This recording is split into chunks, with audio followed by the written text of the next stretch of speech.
तर नमस्कार मित्रांनो, व्हेरी गुड मॉर्निंग आणि स्वागत आहे तुमचं आपल्या मिनी ब्लॉगमध्ये मित्रांनो. तर मित्रांनो, आपण आलो होतो हिंगोलीमध्ये बोरवाडी या गावामध्ये. ठीक आहे. तर या गावामध्ये मित्रांनो आपल्याला आज एक सांगायचं, इकडे पाठीमागं बघू शकता, आपल्या पाठीमागं एक मंदिर आहे.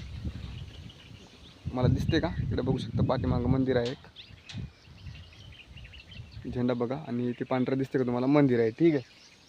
तर मित्रांनो, तुम्हाला सांगायचा असा विषय आहे की न ह्याच्यामुळे इथं एक टेकडा आहे आणि टेकड्यावर एक हापशी आहे आणि हापशीला पाणी आहे. ठीक आहे.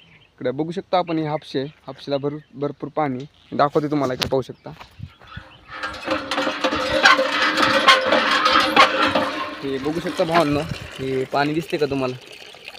तर मला म्हणायचं आहे की जे लोक म्हणतात समजा की बुवा देव नाही, आता देव नाही, त्याकरता सांगतोय की मी आता बऱ्याच ठिकाणी पाहिलं आहे, म्हणजे उंच उंच माळ असतात, तेव्हा तिथं मंदिर असते आणि तिथं कोणीतरी पाणी घेतलेलं असते, तिथं 100% पाणी लागलेलं असते मित्रांनो. तर हा त्यांचा प्रूफ आहे मित्रांनो, बिंदास. ठीक आहे. तर मित्रांनो,